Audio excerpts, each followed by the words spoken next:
My dad told me to go live in the streets, and then he turned off the porch light. I was 24. I stood on the steps of the house I grew up in, one canvas bag in my hand, listening to the deadbolt slide home behind me.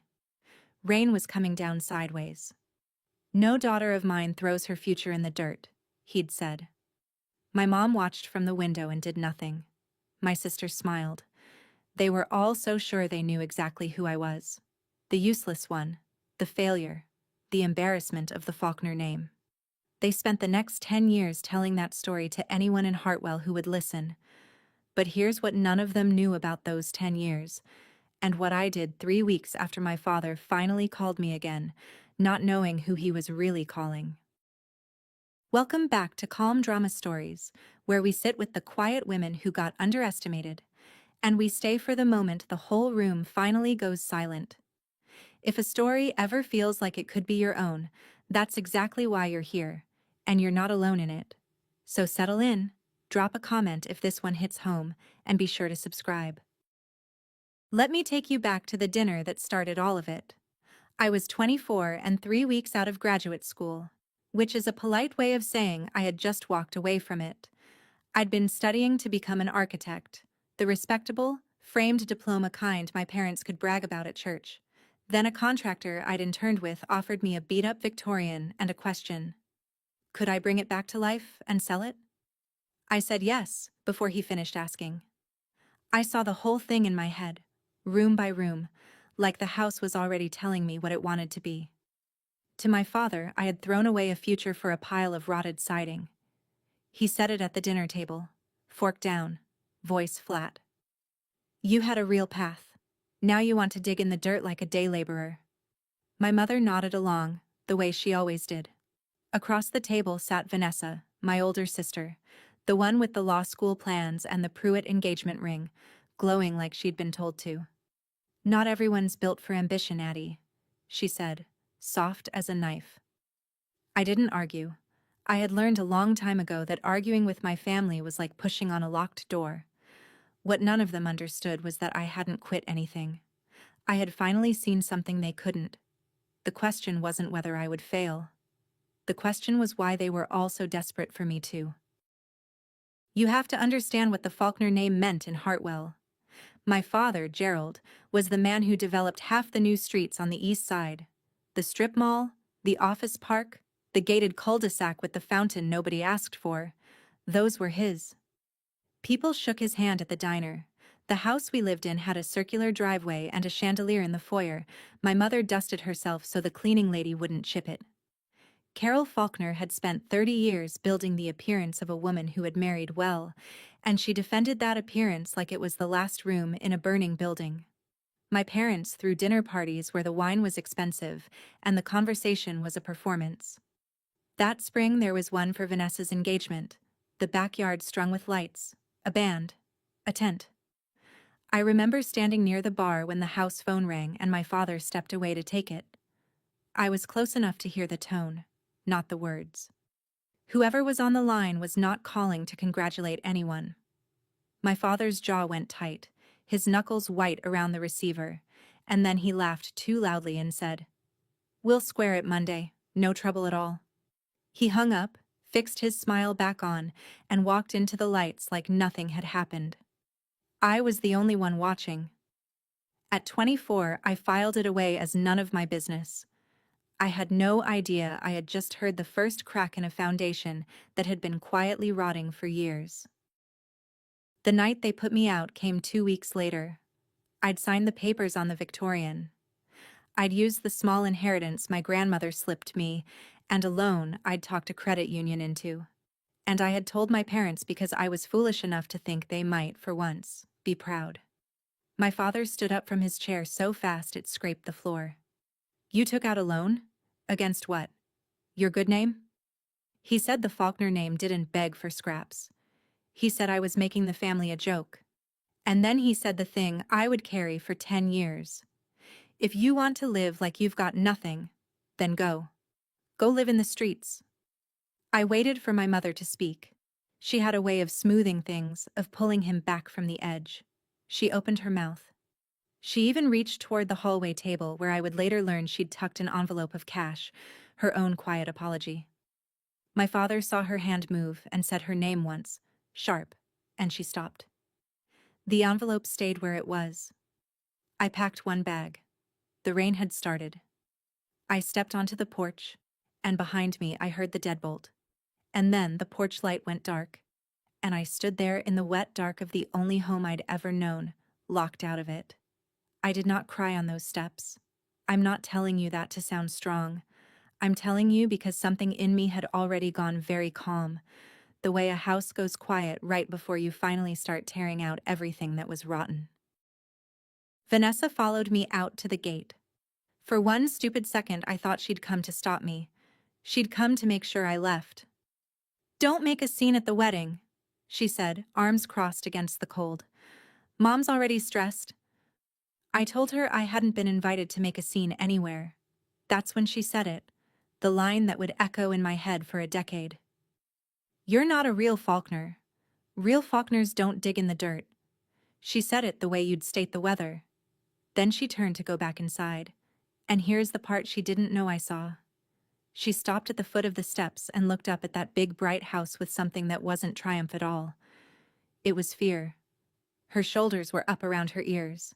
She glanced back at the lit windows like a woman checking whether the floor under her was still there. At the time, I didn't understand it. I was too busy being thrown away to notice that my perfect sister was holding onto her place with both hands and white knuckles. Later, I'd understand it completely.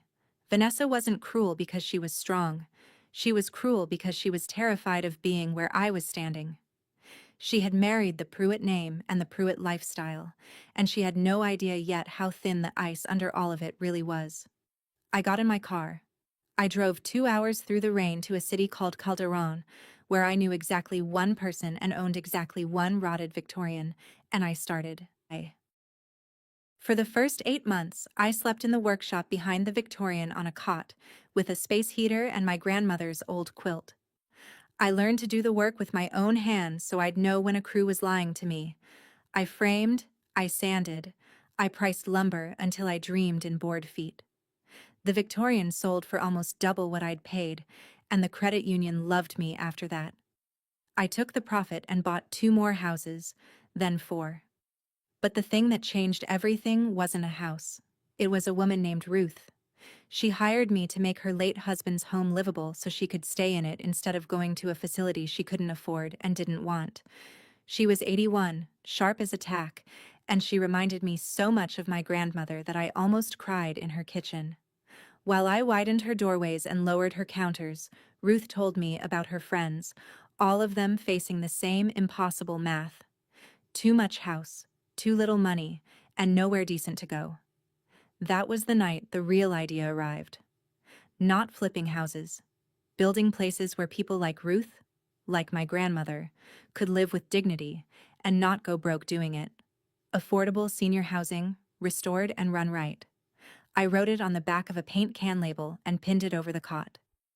I didn't know yet that the company I'd build on that idea would one day be worth more than everything my father ever developed.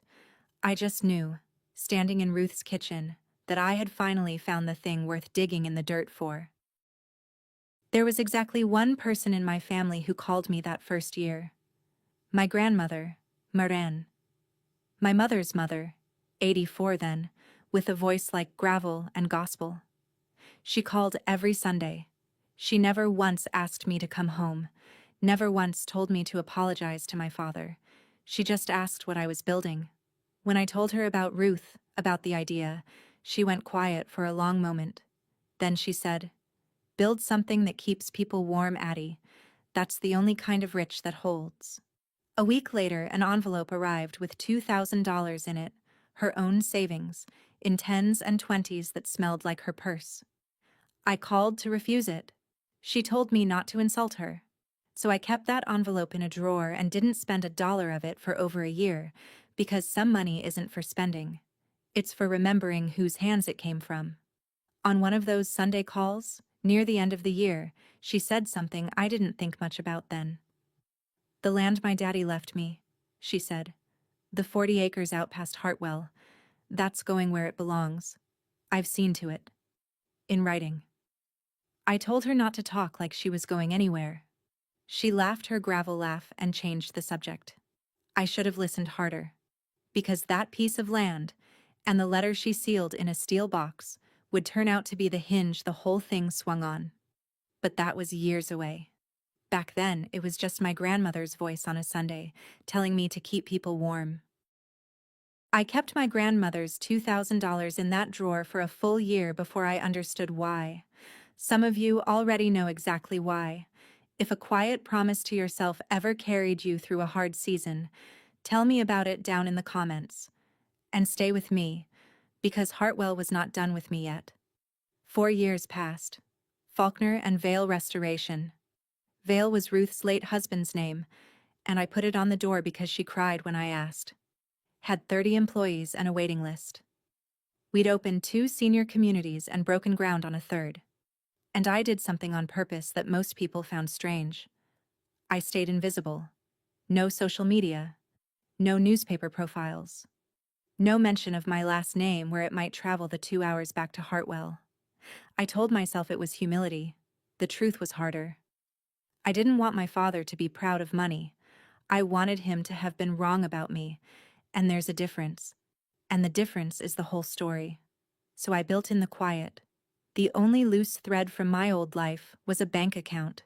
A joint checking account my parents had opened for me when I left for college. The one they'd insisted on so they could help in an emergency. The statement still went to my parents' house in Hartwell. I'd never changed the address of record because I never used the thing. I made one small automatic deposit into it out of habit, a holdover I kept meaning to close, and otherwise it sat off in a corner of my life where I never looked. I told myself I'd handle it eventually. That account, the one I forgot to worry about, the one whose statements I never saw, was the door I had left unlocked, and someone in my family had noticed it long before I did. My accountant found it on an ordinary Tuesday. Her name was Priya. She had just taken over my full books to consolidate every account under the company, and she was the kind of careful that makes you sleep at night. Pulling everything into one place, she turned up the old college account I'd forgotten, slid a printout across my desk, and tapped a column. These withdrawals, she said, they've been going on for years. Small enough not to flag. Steady. And whoever's doing it has online access, all above board on paper. I looked at the dates. They went back almost 6 years. A few $100 here, 1,000 there, drawn from that old college account I'd never closed. My stomach dropped, then went cold. I asked who. Priya had already pulled the records. The transfers were authorized by a name listed as a secondary user from way back, a name I had not put there, and had not thought about in a decade. Trevor Pruitt, my sister's husband. I sat with that for a long minute. Trevor, who managed money for half of Hartwell's so-called important people. Trevor, who had access to that account because at some point my father had added his son-in-law as a convenience and never told me. The total, over 6 years, was just past $40,000. It wasn't the amount that turned my hands to ice. It was the patience of it. Someone had been reaching into my life a little at a time, careful never to take enough to notice, betting that the useless failure would never look closely at anything. I asked Priya the only question that mattered right then. Where was the money going? She shook her head. That's the part I can't see from here. So now I had a thread to pull, and pulling it would take me back to the one place I'd sworn I'd never drive to again. My first move was the obvious one: close the account. I called the bank that afternoon, ready to be done with it in 5 minutes. It was not 5 minutes. The woman on the phone was polite and immovable. The account had been opened as a joint account when I was a dependent, under one of those old agreements my parents had insisted on, with a clause buried in the terms that said any closure required every owner to authorize it in writing. It listed 2 primary owners, me and my father, Gerald Faulkner. To close it, the bank needed both signatures, both of us, in person or notarized. I asked if I could at least freeze it, remove the secondary user, stop the bleeding. I could file a request, she said, but a joint owner could dispute it, and while it was disputed, the account stayed open. I hung up and sat very still. Here is what I want you to understand, because it matters. I was not a woman who trusted blindly. I had spotted the problem. I had moved to shut it down the same day. I had done everything a careful person does. And it didn't matter. I was trapped by a piece of paper I'd signed at 18, a structure I couldn't dismantle alone, because the man bleeding me was legally tied to the very thing I needed to close. To get my own name free, I needed my father's signature, the father who threw me into the rain. I could have called him. I could have driven down and demanded it. But something told me that the moment I tipped my hand, the withdrawals would stop. The trail would go cold, and I'd never learn the answer to Priya's question. Where was the money going? So I did the hardest thing for a person like me. I waited, and I watched. I drove the 2 hours back to Hartwell on a gray Saturday, the first time in years. The town looked the same and smaller, the way the places that hurt you always do. I didn't go to the house. I went to the diner, sat in a back booth, and just listened. Because in a town like Hartwell, the diner is the newspaper. It didn't take long to hear my own name. 2 women in the next booth were talking about the Faulkners, and one of them lowered her voice the way people do right before they're cruel. And the younger one, Adeline, living off the state somewhere, I heard. Such a shame. Gerald and Carol did everything for that girl. I held my coffee and felt the heat of it in my hands and said nothing. So that was the story they'd been telling. Not that I left. That I failed. That I was a drain, a disappointment, a cautionary tale. They had spent 10 years building a version of me out of lies, and the whole town had moved into it. On my way out, I saw the billboards. You couldn't miss them. Faulkner Grand Vista, luxury living comes to Hartwell. My father's face, airbrushed 10 years younger, smiling over an artist's rendering of glass towers that did not belong in a town this size. A grand new development, his biggest ever. I stood on the sidewalk looking up at that smiling billboard, and a quiet question started forming in the back of my mind. Where does a man in a town this small get the money for towers like that? I had a feeling I already knew where some of it had come from. The answer came from an old contractor named Sal, who'd worked my father's sites for 20 years and gotten stiffed on the last one. I found him at the hardware store and bought him a coffee, and once a man like Sal starts talking, the dam doesn't hold. Grand Vista, he told me, was in trouble. Deep trouble. My father had sunk everything into it and then gone looking for more. And here was the part that made my coffee taste like rust. Gerald had been raising money around town, taking investments from neighbors, from the church building fund, from retirees who handed over their savings because Gerald Faulkner's handshake had always been good in Hartwell. Ruth's whole world, the people I'd built my entire company to protect, except these were my father's neighbors, and he was using their nest eggs to prop up his glass towers. Project's bleeding, Sal said. He's robbing Peter to pay Paul and running out of Peters. That was when it clicked into place, cold and complete. The withdrawals from my account weren't greed for its own sake. They were a patch. $40,000, drawn out a little at a time, plugging holes in a sinking development. My money, taken without a word, was helping keep my father's lie afloat while he told the whole town I was the failure. I drove home that night, back to Calderon, my actual home, 2 hours north, gripping the wheel the whole way. I wasn't angry, exactly. Anger is hot and fast and stupid. What I felt was something slower and far more useful. I had spent 10 years building. Now, for the first time, I started thinking about what I could build that would bring the whole rotten thing down. 2 days later, a lawyer called. Not mine. A man named Hollis who said he'd handled my grandmother's affairs, and that Marin had left instructions for a sealed box to be delivered to me alone, 2 years after her passing. Not money, he said. Papers she'd arranged long before she died. The timing of the handoff had been her choice. I drove to his office not knowing what to expect. He gave me a steel lockbox, scuffed at the corners, with my grandmother's handwriting on a tag tied to the handle. Inside were 2 things. The first was a letter. The second was a folded legal document, and when I opened it, my breath caught. It was a deed. Years back, Marin had signed the 40 acres past Hartwell over to me, outright, in my name, and had it recorded at the county office at the time, quietly, so the land had been legally mine for years already, long before that morning in Hollis's office. The same 40 acres my father had been treating as Faulkner land his whole life. The letter explained the rest in her gravel and gospel voice. She wrote that she'd watched Gerald borrow against things that weren't his, watched him mistake a smile for a foundation.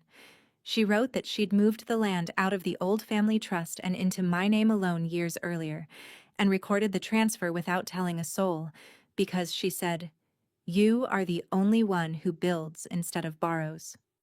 The box, and the weight, had only ever been about when I learned of it, not when it became mine. And then, the line I have never forgotten, the one I keep folded in my wallet to this day. The land was never his to borrow against. Grandma made sure of that. In writing, in ink, with my name on it. I sat in that office holding 60-year-old paper, and the whole map of the thing rearranged itself in my mind. If Gran Vista was as deep in trouble as Sal said, my father had almost certainly pledged everything he could get his hands on as collateral, including, I would bet my company on it. The 40 acres he believed were his, 40 acres that by law belonged to me. A lesser version of me would have driven to Hartwell that night and ended it with one phone call. I didn't.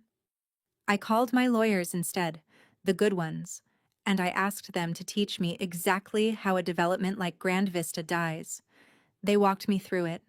When a project like my father's runs out of road, the bank that holds its biggest loan doesn't just forgive it. The bank wants out. So it sells the debt, packages up what it's owed and sells it, often at a steep discount, to whoever will take the risk of collecting. Distressed debt, they called it. Whoever buys that debt steps into the bank's shoes. They hold the note. They hold the collateral. They hold, in the plainest terms, the man's whole project in the palm of their hand. I asked the question slowly, to be sure I understood. So if I bought the debt, legally, in a fair sale, I would own my father's leverage over himself? In effect, my lawyer said, you'd own his project's fate, and anything pledged against it, including the 40 acres he'd pledged that weren't his, including the lie. I felt something settle in my chest, quiet and certain. I wasn't going to scream at my father. Screaming was his weapon, and I had watched it my whole life. I was going to do the patient thing, the built thing. I was going to wait for Gran Vista to reach the edge, and then, with my name on every piece of paper, I was going to step in and decide what happened next. Not as the useless daughter begging back in, as the only person in the room who actually held the keys. I could have called my father that night and ended it with one sentence. I didn't. Some doors you don't kick down. You wait until you hold the key, legally, with your name on the paper. If you've ever chosen patience over a scream, you already understand what came next. I set up a quiet acquisition vehicle, a small holding company 2 layers removed from my name, and I had my people watch the Grand Vista loan like hawks waiting for it to fall. It fell faster than I expected. Within weeks, the bank moved to offload the note. But before I could close, I learned I wasn't the only one circling. Someone else had approached the bank about the Grand Vista debt, through a broker, discreetly, the same way I had. It took my team 11 days to learn who. Trevor Pruitt, my sister's husband, the man who'd been quietly draining my account for 6 years, was now trying to buy up my father's debt out from under him. He wasn't trying to save Gerald. He was trying to take Gran Vista for himself, to swallow whatever was left, and leave his own father-in-law holding the wreckage. I almost laughed. The family that called me a failure was, underneath the chandelier and the billboards, a nest of people quietly robbing each other. Trevor didn't know I existed in this. He thought he was bidding against some faceless investor. He had no idea the faceless investor was the sister-in-law he'd been stealing from for 6 years. I told my lawyers one thing: whatever it takes, we win the debt.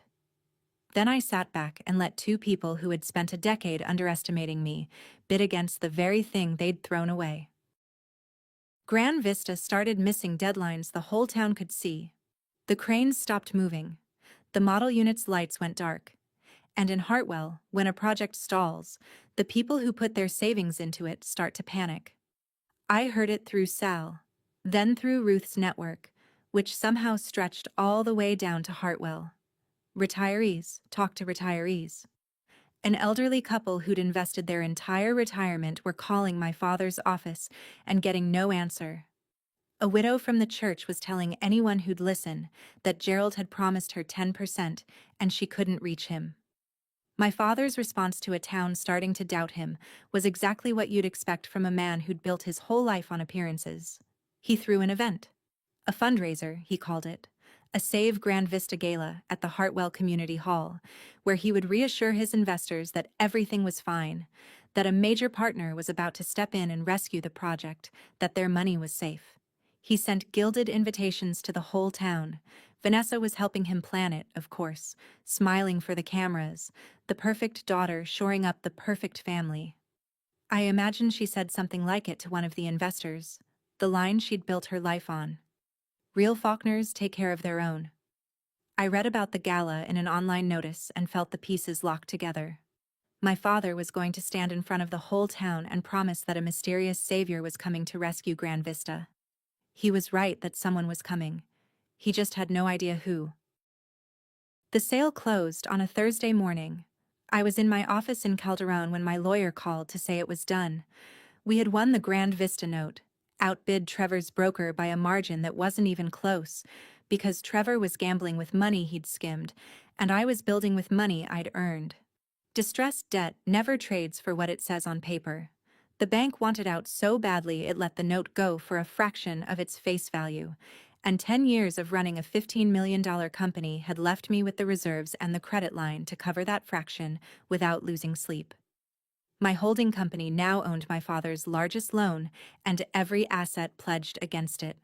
And there, in the collateral schedule, in black and white, was the line I'd been waiting for. 40 acres past Hartwell, pledged by Gerald Faulkner as security. The same 40 acres that, by a deed in my grandmother's careful hand, had belonged to me the entire time. My father had borrowed millions against land he didn't own. He'd pledged it as Faulkner family land, the way he pledged everything, and the lender's title work on a rushed refinance had leaned on the old trust records and never caught my grandmother's quiet transfer. It wasn't fraud I had to prove in some long, ugly trial. It was simpler and cleaner than that. A recorded deed beats a sloppy title search every time. The collateral was void. The pledge was air.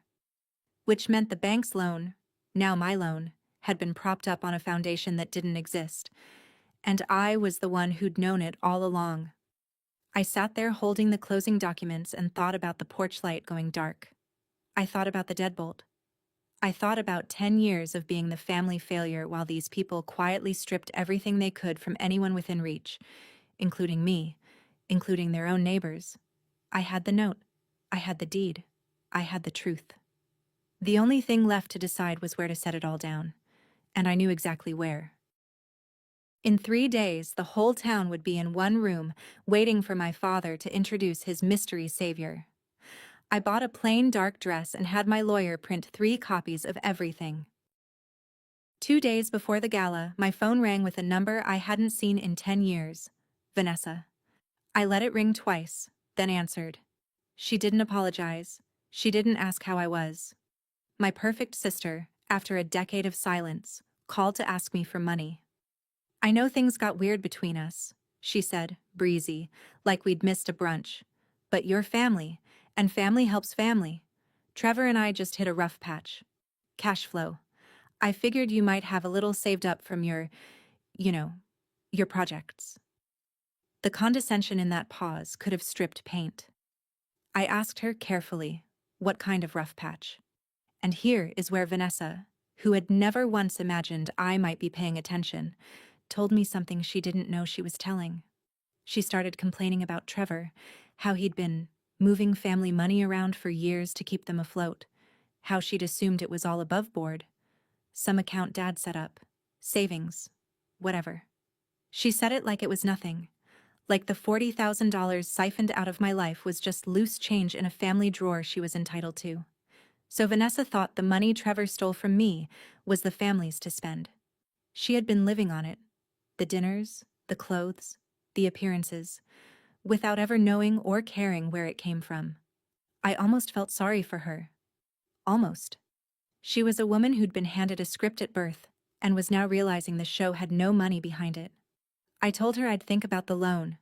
I had no intention of giving her a dime, but I let her believe I might, because in 2 days she was going to be in that hall, and I wanted the whole family in the room.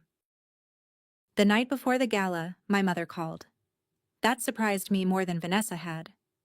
Carol Faulkner did not make phone calls that might turn into feelings, but her voice, when I answered, was not the smooth hostess voice I'd grown up under. It was thin and uneven, an old woman's voice. "I don't know why I'm calling," she said. And then, slowly, she told me about the night they put me out. She told me she'd had an envelope of her own money in the hall table, that she'd meant to press it into my hand at the door, that she'd reached for it. "Your father said my name," she said. "Just my name." And I stopped. I've thought about that envelope every day for 10 years. I waited. I had learned to wait. I thought maybe, finally, this was the apology, the crack in the wall. But my mother was who she had always been.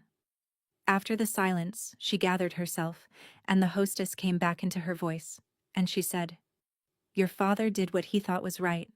He always has. You have to understand the position he was in." And there it was. Even now, even bleeding the truth out at last, she could not say he was wrong. She had spent her whole life defending the appearance of him, and she could not stop. Not even for me, not even on the phone in the dark. I told her I appreciated the call. I meant it. It cost her something to make it. But I want to be honest with you about what it didn't do. It didn't change a single thing about what I was going to do tomorrow. Some people will hand you the truth and still stand on the wrong side of it. My mother was one of them. I want to tell you what I decided that last night, because it's the part I'm proudest of, and it's the part that almost no one expects. I was not going to Hartwell to destroy my father. I could have. I held everything I needed to leave him with nothing, to call the loan, take the land, let Grand Vista collapse with all those people's savings inside it, and walk away while the Faulkner name burned. That would have been revenge. It would also have meant Ruth's kind of people, the retirees and the widow from the church, lost everything in the fire. And those were exactly the people I had spent 10 years learning to protect. So I made a different plan. I prepared 2 things for that haul. The first was a single folder, the deed and the note and the proof. The truth laid out so plainly that no amount of my father's shouting could bury it. The second was something my father would never have thought to bring to his own gala. A real plan to make the investors whole, a restructuring, my company stepping in not to seize but to stabilize, every retiree paid back on a schedule I could actually keep. I wasn't going to take the house out from under my parents. I was going to take the lie out from under all of it, in front of everyone. And then I was going to do the thing none of them had ever done for me. I was going to make it right. I packed the folder. I laid out the plain dark dress, and I thought about the deadbolt one more time, and how funny it was that the only Faulkner who ever learned to build was the one they threw into the street. The Hartwell Community Hall was strung with the same kind of lights my parents always used, the warm ones that make everything look like money. I walked in 5 minutes after it started, in my plain dark dress, and the room turned to look at me the way a town does when the local cautionary tale walks through the door. I heard the murmur travel. "That's Adeline. The failure. What's she doing here?" I found my parents near the front. My father saw me, and his face did something I'll remember forever. Surprise, then contempt, then the smooth public mask sliding back down. He crossed to me fast, took my elbow, lowered his voice to the hiss he used when he didn't want a scene. "You don't belong here. This is for investors, for family." I looked at him. 10 years and he was still trying to put me out a door. And then he said it, quieter, just for me, not knowing he was handing me the last piece. Go on. Go live in the streets, Adeline, like you wanted. You're embarrassing yourself. The same words. The exact same words. 10 years later, in a room full of the people he'd lied to about me. Something in me that had been waiting a very long time went perfectly still and perfectly calm. I didn't pull my arm away. I just looked at him and said, evenly, I'll leave when you've heard me out. You're going to want to hear me out, Dad. So is everyone in this room. Behind him, near the stage, I saw Trevor Pruitt notice me. I watched the color drain out of his face. He, at least, was starting to understand. The rest of them had no idea what was about to happen. Trevor got to me before my father could decide what to do. He steered me toward the side of the hall, away from the crowd, his smile stretched so tight it looked painful. He'd put the pieces together faster than the others because he was the only one with a guilty conscience to sharpen him. The investor, he said under his breath, the one who bought the note. That's you, isn't it? I didn't answer. I didn't need to. He started talking fast, the way men talk when they feel the floor going. He told me we could be reasonable. He told me there was no need to make a mess in front of everyone, no need to drag the family name through this. And then he said the line I'd been half waiting for, the one that told me everything about what kind of man my sister had married. Look, we can fix this quietly. You and me. Name your number. Quietly? He wanted to fix quietly the thing he'd spent 6 years doing quietly to me. He wanted to make the truth a private transaction, because men like Trevor know that secrets are where they win, and daylight is where they lose. I looked at him, this man who had reached into my life a few $100s at a time for 6 years, and I felt the cleanest kind of calm. The funny part? The part he still didn't grasp was that he was negotiating with the one person in the room who didn't need his money or his silence. I had both. I told him I'd give him my answer in front of everyone, same as I'd give my father. Then I walked back toward the stage, and Trevor didn't follow, because there was nowhere left for him to steer me. My father, rattled but unwilling to lose his own gala, did the only thing he knew how to do. He took the stage and performed. He tapped the microphone, smiled his developer's smile, and told the room exactly what they'd come to hear. Grand Vista was not in trouble, he said. Grand Vista was on the verge of something wonderful. He'd been in talks, he said, with a major private partner, a serious investor who had quietly acquired a significant stake and who shared his vision for bringing luxury living to Hartwell. Any rumors of trouble were just that. Rumors, spread by people who didn't understand high finance. He spread his arms to the room. Your investments are safe, he said. In fact, our new partner is here tonight, ready to take this project into its next chapter. The room broke into relieved applause. The widow from the church pressed her hand to her chest. The elderly couple in the third row gripped each other's hands and smiled. My father stood up there bathing in it, the savior of Grand Vista, the man whose handshake was still good.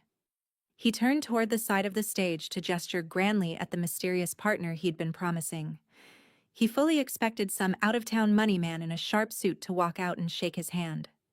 The whole room followed his gaze, and the dramatic irony of it was almost too much, because every person in that hall was about to learn what I already knew. There was no out-of-town money man.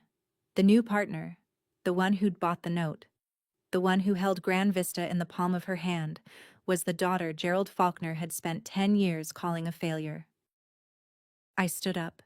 The applause was still going when I walked to the front of the hall, and it died in pieces as people realized where I was headed. Not to a seat, but up the steps, onto the stage, toward the microphone my father was still holding. He stared at me. Adeline, sit down, he said, the mask cracking. This doesn't concern you. I took the microphone gently out of his hand. I didn't grab it. I just took it. And he was so stunned he let me. I turned to the room, to all those faces I'd grown up around, the ones who'd been told for 10 years that I was a cautionary tale. My name is Adeline Faulkner, I said, Most of you were told I failed. I want to introduce myself properly. I kept my voice low and even, the way you talk to a frightened animal, the way my grandmother used to talk to me. I'm the founder of Faulkner and Vale Restoration. We build senior housing. Last year we did about $15 million in business, and 3 days ago, my company became the partner my father has been promising you. You could have heard a pin drop, and then you could hear the room start to breathe again. Fast, the murmur rising. My father's face went gray. Somewhere in the third row, the elderly couple leaned forward. I let the silence do its work for a moment.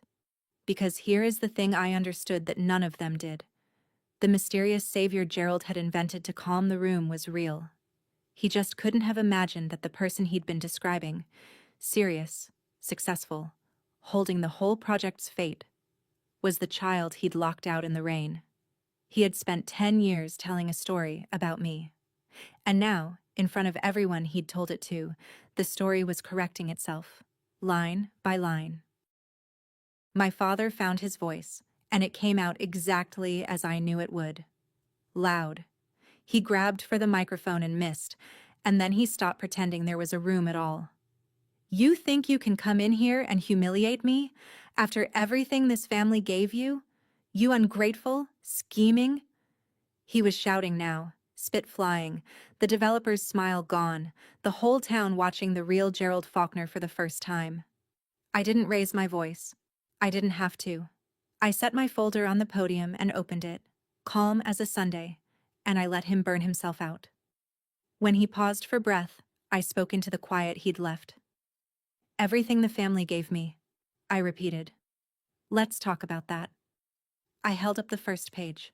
For 6 years, someone drained a joint account my parents opened in my name, about $40,000, a little at a time. The withdrawals were authorized by Trevor Pruitt. Heads turned to Trevor, who had gone the color of paste. I held up the second page. And here is the loan that funds Grand Vista. My company owns it now. Pledged against it, as collateral, is a 40-acre parcel my father has called Faulkner land his whole life. I held up the third page, my grandmother's deed, her careful signature, and the county recording stamp plain across the top. He doesn't own it. He never did. My grandmother signed it over to me, alone, and recorded it years ago. He borrowed millions against land that was already mine, and the title work on his refinance was too rushed to catch it. The room made a sound like a held breath letting go. My father stared at the deed, and I watched the truth land on him, the way a man's face changes when the floor he's been standing on turns out to be painted on canvas. I'm not here to take the house, Dad, I said. Still quiet, still even. I'm here so these people get to keep theirs. And for the first time in my life, in a room full of people, my father had nothing to say. I turned away from my father and spoke to the people who actually mattered in that room, the investors, the retirees, the neighbors who'd handed over their savings on the strength of a handshake. I know what most of you put into this project, I said. And I know some of you put in everything, so here's what's going to happen. I laid it out plainly, the plan I'd built. My company would take over Grand Vista. We'd scale it down from glass towers into something Hartwell actually needed and could sustain. And every single investor would be paid back in full, on a schedule, in writing, starting that month. No one was going to lose their retirement because they'd trusted the wrong Faulkner. The widow from the church put her face in her hands. The elderly couple in the third row just held onto each other and nodded, over and over. That was when Trevor, desperate, pushed up out of his seat. Adeline, come on, he called out, going for reasonable in front of the whole room now that quiet had failed him. We can still fix this quietly. I looked at him across all those heads, and I gave him his own words back, finally, the way I'd been saving them. No, Trevor, we don't fix this quietly. We fix it honestly, out loud. The hall was dead silent, and then somebody near the back started to clap, and then it spread. Not the relieved applause my father had conducted, but something rougher and more real, the sound of a town that had just watched the truth walk in and pay everyone back. I stood on that stage holding my grandmother's deed, and I thought, this is what she meant. the only kind of rich that holds. The collapse, when it came, was quiet and total. The way these things are once the air goes out of them. Trevor's authorized withdrawals were exactly the kind of thing that does not survive daylight. Within a month he was facing a civil investigation, and the money he'd skimmed from my account was the least of his problems, because once people start looking at a man like Trevor, they find all the other accounts too. Vanessa's perfect life turned out to be held up by the same missing money. The cars were leased, the house was mortgaged twice, and the lifestyle she'd protected so fiercely had been running on what her husband stole. She left Hartwell within weeks. I heard she moved 2 states away, where nobody knew the name. My father kept his house. I made sure of that. Not for him, but because my mother lived in it, and because taking it would have made me into the thing he always said I was. But Grand Vista was no longer his. The billboards came down. The man whose handshake had been good in Hartwell for 40 years was, very suddenly, just an old man who'd borrowed against land he didn't own. And the strangest part, the part I didn't expect, was the town itself turning. The same women in the diner who'd called me a drain on the state now told the story differently. The Faulkner girl, they said. The one who came back and paid everybody. The one who dug in the dirt and built something real. The story they'd built out of lies for 10 years had finally been replaced by the truth. And the truth, it turned out, had my name on it the whole time. My father found me in the parking lot afterward, while people were still filing out into the dark. He looked smaller than the billboards. For a moment I thought he might finally say it, the thing I'd waited 10 years to hear. Instead he asked the only question a man like him knows how to ask. "So what now?" he said. "Do you forgive me? Or not?" Not sorry. Not even close to sorry. Just a man asking whether the account between us could be marked paid so he could stop feeling the weight of it. I thought about the porch light. I thought about the deadbolt, and the envelope my mother never got to hand me, and the $2,000 in 10s and 20s, and 40 acres of my grandmother's careful ink. And I gave him the truest answer I had. "You told me to go live in the streets," I said.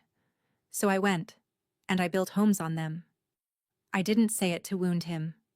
I said it because it was simply, finally, true. Then I got in my own car, in my own name, and I drove the 2 hours back to Calderon, back to my actual home, and I did not look in the mirror once. Forgiveness, I've come to think, isn't a gift you hand someone so they can feel lighter. Sometimes it's just deciding you're done carrying the weight in the first place. I was done. I'd set it all down on that stage, in front of everyone. The way you set down something you've been carrying so long you forgot it wasn't part of you. My hands, for the first time in 10 years, were empty and free. We broke ground on the 40 acres the following spring. Not glass towers. A senior community, the kind I'd been building for 10 years, the kind Ruth and her friends could actually live in. We called it Marin's Place, and we put my grandmother's name over the door in plain letters, and on opening day I stood in the lobby and could almost hear her gravel laugh. The Grand Vista investors got their money back, every one of them, on the schedule I'd promised. The widow from the church sent me a card with a pressed flower in it. The elderly couple from the 3rd row moved into one of the first units at Marin's Place, and the husband shakes my hand every time he sees me, like it still surprises him that someone kept their word. My mother wrote me a letter that summer, a real one, in her own hand. It wasn't an apology. Carol Faulkner doesn't have one of those in her. But it was honest, and it asked, carefully, if I might ever come for coffee. I haven't, not yet. But I didn't throw the letter away either. I keep it in the steel box, next to my grandmother's deed. Some doors you don't lock and you don't walk through. You just leave them where they are and let them mean what they mean. As for Vanessa and Trevor, I don't hear from them, and I've made my peace with that. They built their lives on appearances and missing money, and when both ran out, there was nothing underneath. I built mine on rotted siding and a paint can label and a promise to keep people warm. One of those foundations holds. The other was always just painted on canvas. Here's what I know now. After all of it, worth isn't something your family hands you across a dinner table, and it isn't something they can take back by turning off a porch light. You build it quietly, board by board, year by year, until one day the people who locked the door are the ones standing outside it, knocking. That's where I'll leave Addie.